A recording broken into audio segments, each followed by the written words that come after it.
One day, a little boy named Thomas Edison came home from school with a letter from his teacher. He gave the letter to his mom and said, "Mom, the teacher told me to give this to you and only you can read it. What does it say?" Her eyes went into tears as she read the letter out loud. "Your son is a genius," it said.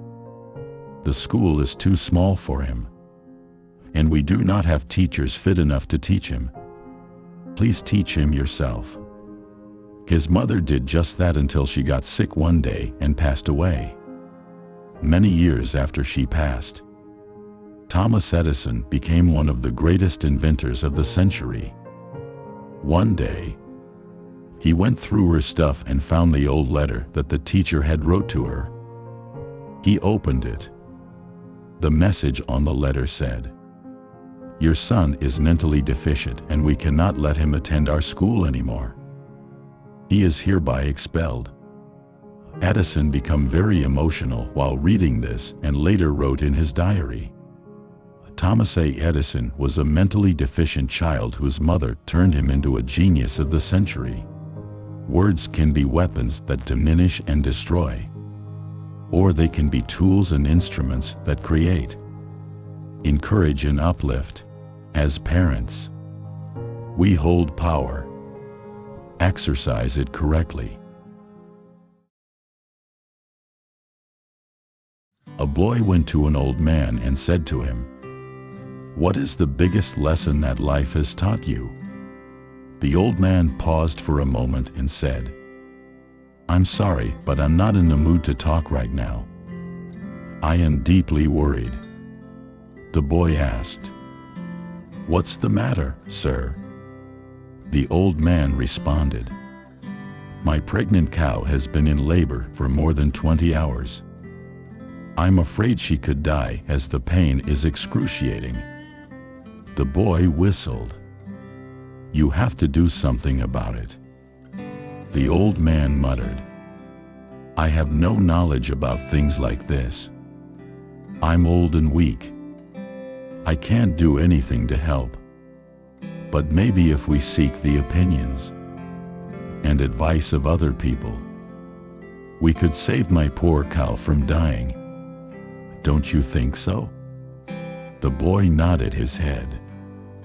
Then the old man added, "Do me a favor and take a walk down the road. You'll meet random people on your way. You will have to seek advice from at least 4 people. We need to know what their opinions are about my dying cow." The boy left immediately, then returned about an hour later. "I was able to ask 4 people for their advice. The first person suggested you call the local vet immediately, so that he can perform a surgery to remove the calf. The second person suggested you give the cow more time to give birth naturally, and that calling the vet will be necessary. The third person suggested you kill the cow and sell the meat as she would eventually die. And the fourth person suggested you assist the cow by pulling the calf from the womb with your hands." The old man said, "Interesting. Isn't it that everyone's opinions differ so much? So which do you think I should follow?" The boy thought for a while and said, "I find the whole thing very confusing. Everyone gave a different piece of advice." The old man smiled. Then he tapped the boy on his shoulder and said, "I was actually kind of surprised when you asked me to tell you the biggest lesson that life has taught me. And instead of just saying it, I decided to let you experience it yourself. In doing so, I pretended as if my cow was in pain and needed help. It was a strategy to enable you to realize how different the opinions of people can be. The biggest lesson I've learned in life is that different people can look at the exact same thing and have different perspectives. We all have our own view of things, And just because someone's opinion is different than yours, it does not mean they are wrong. We shouldn't quarrel, fight, or argue with others just because we feel that our opinion doesn't match theirs. We should learn to be open-minded and respectful to people's opinions, even if we don't agree with them. A group of tourists was visiting a crocodile farm, and they were in a floating structure in the middle of a crocodile lake. The owner of the farm shouted, "Whoever jumps into the water and swims to shore will receive $10 million. The silence was deafening. Suddenly, a man jumped into the water. He was chased by crocodiles, but with great luck he was unharmed. The owner announced, "We have a winner." After receiving their reward, the man and his wife returned to the hotel room. The man tells his wife, "I did not jump in myself. Someone pushed me." His wife smiled and said coldly, "It was me."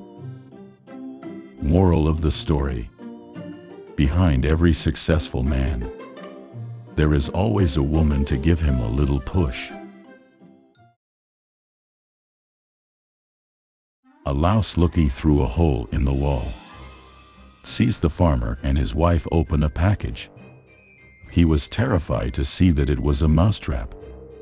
He ran to the patio to warn everyone, "There is a mousetrap at home." The chicken that was cackling and digging says, "Excuse me, Mr. Mouse. I understand that it is a big problem for you, but it does not hurt me at all." So, the rodent went to the lamb and he says the same thing. "Excuse me, Mr. Mouse, but I don't think I can do more than ask for you in my prayers." The mouse went to the cow and she said, "But am I in danger?" "I think not," said the cow. The mouse returned to the house, worried and dejected to face the farmer's mousetrap. That night a great noise was heard, like that of the mousetrap catching its victim. The woman ran to see what she had caught. In the dark, she did not see that the mousetrap caught the tail of a poisonous snake. The speedy snake bit the woman. The farmer immediately took her to the hospital. She came back with a high fever. The farmer comforted her by preparing a nutritious soup, grabbed the knife and went to find the main ingredient, the chicken. Since the woman did not get better, friends and neighbors went to visit them. The farmer killed the lamb to feed them. The woman did not get better and died. And in the end, the husband sold the cow to the slaughterhouse to cover the funeral expenses. The next time someone tells you about their problem, and you think that it doesn't affect you, because it's not yours, and you don't pay attention to it, think twice. He who doesn't live to serve, doesn't serve to live. The world is not going badly because of the wickedness of the bad, but because of the apathy of the good. So when someone needs you for their problems, give them your hand, or give them a word of encouragement. May you never lack empathy. Remember it very well. Empathy. An old farmer writes to his son who is in prison, "Dear son, this year I won't be able to plant potatoes because I can't dig the field by myself. I know if you were here, you would have helped me." The son writes back, "Dad, don't even think of digging the field because that's where I buried all the money I stole." The police read the letter, and the next day the whole field was dug up looking for the money, but nothing was found. The following day the son wrote again. "Now plant your potatoes, Dad. It's the best I can do from here." Lesson: you can imprison someone, but you can never imprison their ideas or wisdom. It also shows that even when physically constrained, one's thoughts and actions can influence and bring about change. If you find value in this content, please like, share, and follow.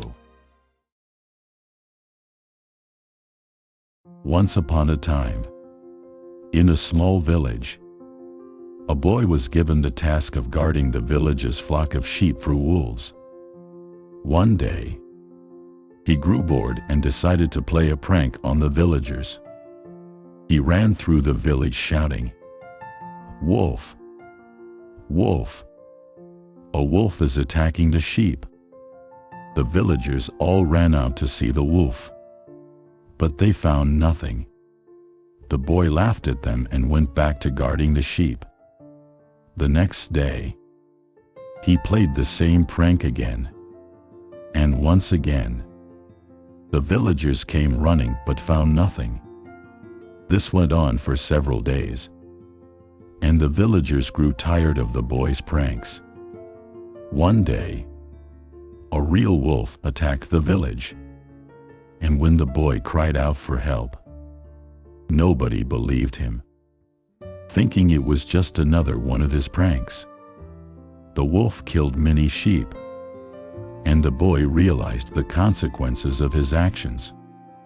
The moral of the story is that lying can have serious consequences. Even small lies can erode trust and credibility, making it difficult for people to believe us when we really need their help, or when we are telling the truth. The story reminds us to be truthful and honest in our actions and words, and to avoid the temptation of lying for amusement or other reasons.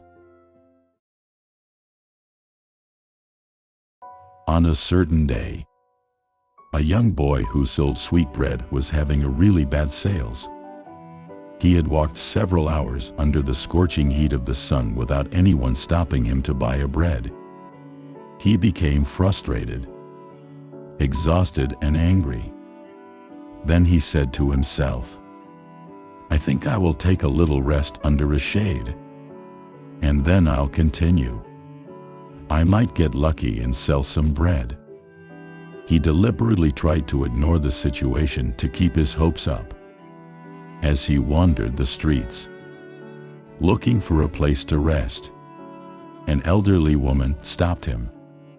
She uttered, "You look so tired and weary, and it looks like you haven't sold a bread yet." "Oh, poor child struggling under the burning sun," the boy whispered. "What do you suggest I do now?" "Now?" the elderly woman said. "You should give up already. As it stands now, it doesn't look like you'll sell a bread today. Just go home already. Or would you rather spend all day rolling around unnecessarily on the streets?" The boy remained speechless as he watched the elderly woman walk away. At that very instant, a young man who was standing nearby and had overheard the short conversation walked up to the bread boy and said, "I think she's right. You should quit already. Don't you see how exhausted you are? It's already a bad sales day for you, and there's nothing you can do about it. Just go home now. Otherwise you'll fall sick from excessive stress." The boy suddenly felt discouraged and bewildered. With little or no hope of selling his bread, he decided to give up for the day. So, he turned and left immediately. But no sooner had he left than a man drove his car down the street, asking some group of people, "Have you seen the kid who sells bread around the streets? I want to buy all his bread to feed the children in our orphanage." Someone replied, I think he had already retired for the day. Morals of the story. Believe what your heart tells you, not what others say. And also, don't give up too fast just because you don't see it working. Sometimes, all it needs is a little bit more time. Exercise patience. If you find value in this content, please like, share, and follow.